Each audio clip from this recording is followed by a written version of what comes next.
Albert Einstein, 1879 to 1955, the man who was responsible for the theory of relativity. The release of atomic power has changed everything except our way of thinking. The solution to this problem lies in the heart of mankind. If only I had known, I would have become a watchmaker. I was born on 4th March 1876 in Ulm, Germany, and 2 years later we moved to Munich. When I was 5 years old, my parents gave me a compass. I was already interested in travel and wanted to explore. But unlike others who thought about touring from one country to another, what I wanted was to discover other galaxies. The compass was to me what a teddy bear might have been to another child, and I always carry it with me. I was a child who did not speak very much. This worried my parents, especially my father. He was a salesman with a natural talent with words and did not understand why I was not like him. But I was more introverted than my parents, and I prefer my own company to that of others. I would sit by myself for hours and read books, many books. My parents also thought it was important to be well educated. I, however, did things my own way, and when I was about 10, I started to plan my own education. Science was at the top of my list. Every week, my parents would invite Max Telme, a poor medical student from Poland, to lunch. He introduced me to books on science and mathematics. Experiments in physics and chemistry fascinated me, and to me, mathematics was a beautiful language. At school, we had to learn things by heart, which made it all so boring, and we were punished if we didn't remember everything the teachers told us. I knew there had to be a better way of learning than that. In 1891, when I was 15 years old, we moved to Pavia, Italy.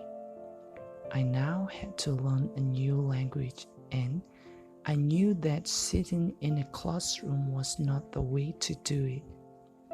I learned Italian by meeting people, talking in cafes, and doing little jobs.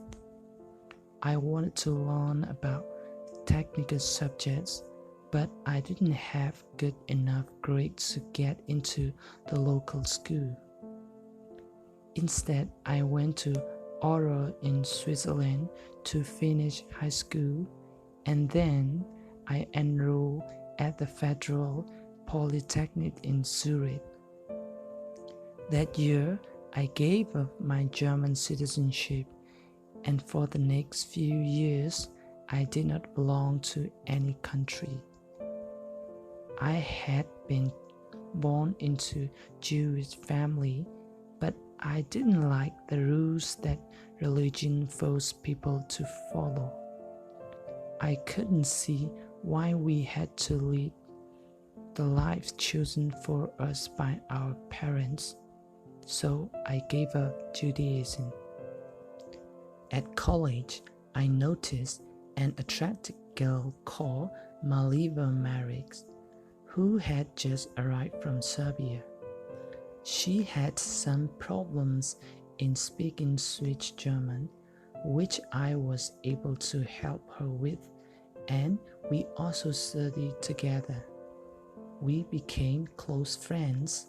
At the age of 22, I decided to apply for and was given Swiss citizenship. I was supposed to do my military service, but because of few physical problems, which were not serious, I was excused.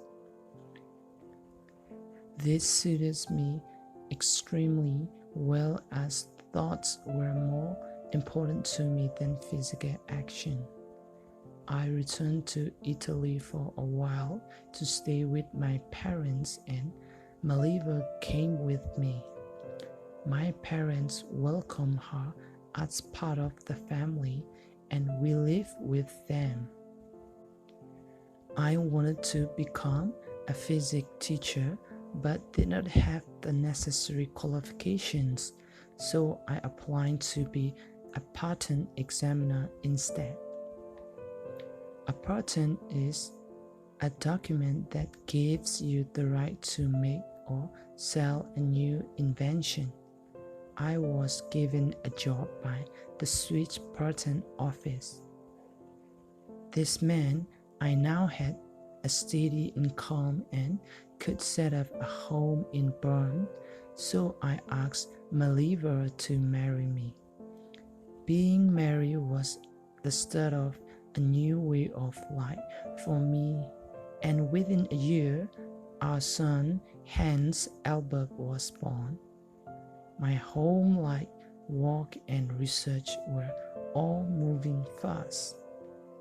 After work, in the evening, I would study physics and always discuss my ideas with my friend Michele Basso. He was an excellent listener, asking questions that really made me think deeply. We started our own organization called the Olympia Academy. We had to because nobody else would take us seriously. There was no money for me to set up a laboratory, so I studied research that has already been published and then coordinated all the results. This actually suited me because I believed that the evidence was better than opinion. Since I was no better with words now than when I was a child, I preferred something that was both solid and abstract. Words have many different meanings and interpretations, but symbols were real to me. It was obvious that we were part of a universe that was beyond words. How could we describe what we could not see? How could we see what we could not measure? Yet it was quite clear that we were influenced by these unseen forces. Our tides move with the moon and our earth with the sun. Beyond that, there was the cosmos, the universe, walking to its own timetable. I was working on the relationship between time, space, and movement, which later became known as the theory of relativity. I wrote 4 papers about it, one of which was published in a leading German physics publication. Then, at the age of 26, I proposed the equation E = mc squared. This meant that if you measure the mass of any object and multiply it by the speed of light, you discover the amounts of energy it could produce. Previously, scientists had thought that there was no relation between mass and energy. The response, as I expected, was huge, with a great deal of discussion taking place. Before long, professors at various universities wanted to meet me. To me, it was amazing that my work should be recognized, considering that I had been an average student and had never really followed a formal system of education. However, studying mainly by myself had its advantages. I was able to think in a wider way, allowing me to form my theories. Academic job offer started coming in, and I worked for a time in Zurich. At home, we celebrated the birth of our second son, Isreal, but unfortunately our marriage was not going well. I did some of my best work at night. I would watch the stars and see the sunrise, and it seems that the light from the star was bending toward the sun. I published my findings in 1911, but not many people believed what I was suggesting. My tutor at Zurich did recognize the research, however, and later that year I became a full professor, the most senior types of professor at the German university in the Prague, and was also given a job at the Prussian Academy of Science in Berlin. My liver didn't want to live in Berlin, and so I went there on my own.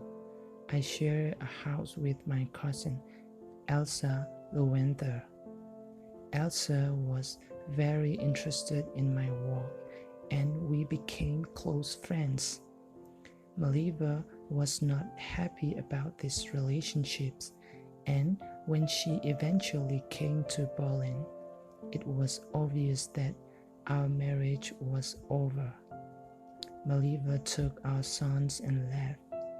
After a 2-year separation that was full of bitter disagreements, we decided to get divorced.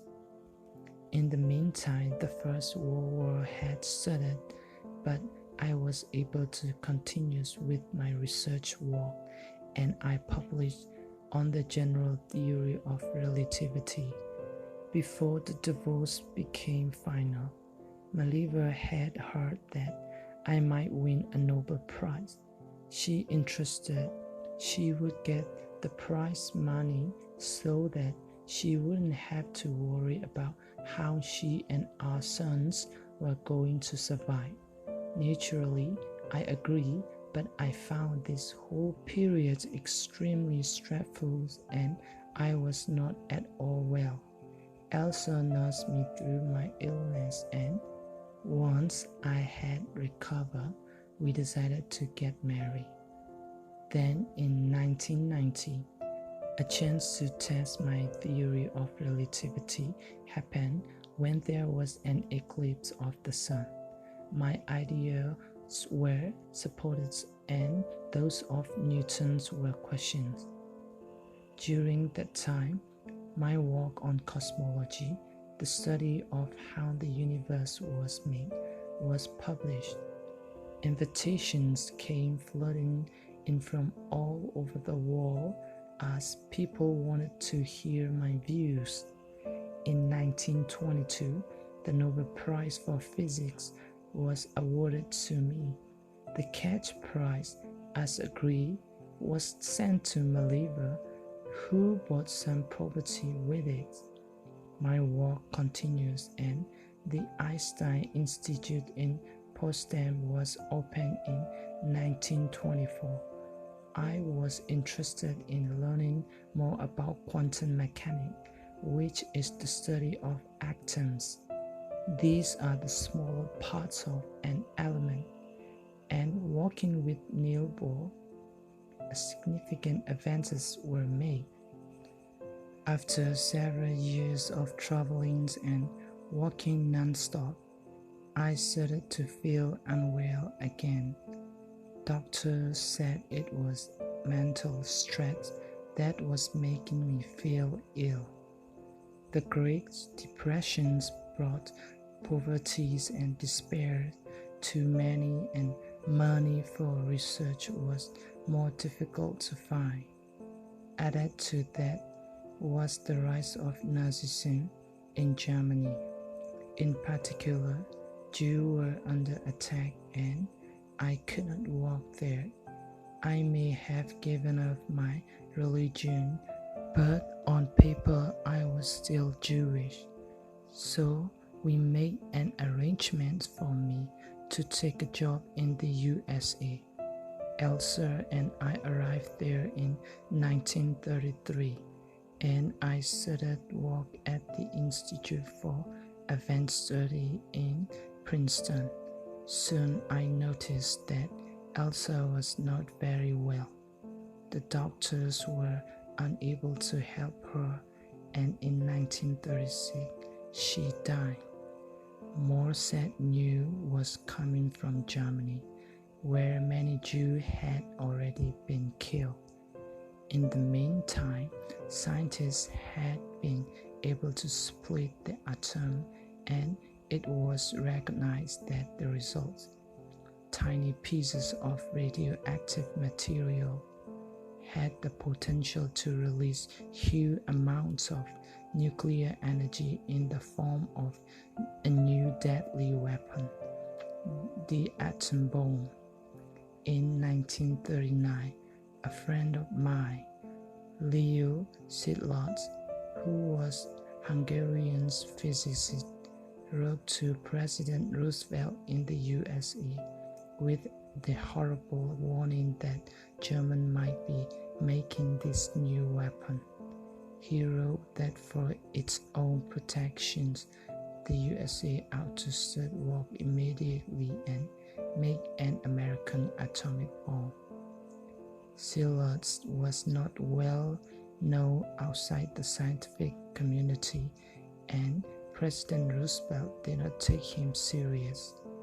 Leo asked me to write as well, and this time the president took notice of what we were saying.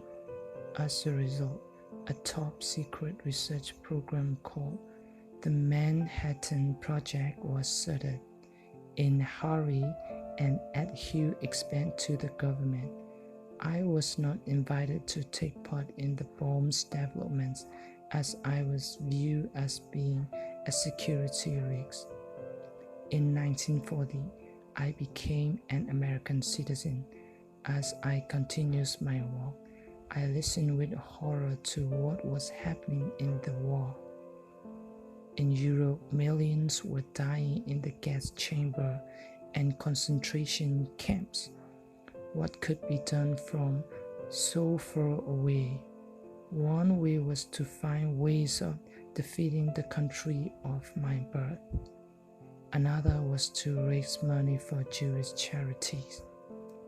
This I could do. In 1944, I rewrote my 1905 theory and raised $6 million. By 1945, the world's first atomic bomb has been made, and although it had been created to use against Nazi Germany, the war in Europe ended and the atomic bomb was not needed. However, the war in Asia against the Japanese was still in progress. On 6 August 1945, an atomic bomb was dropped on the cities of Hiroshima, and on 9 August, a second one was released over Nagasaki, resulting in the end of Second World War. When we saw on the horrific injuries of the people that had been in the two cities, I knew we had to do something to prevent any future use of atomic weapons. In 1946, Szilard and I started the Emergency Committee of atomic scientists, and we invited 6 other scientists to join us.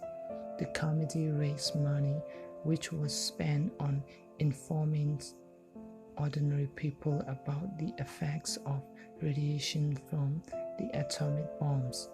We hoped that we could prevent any more bombs from ever being tested or used.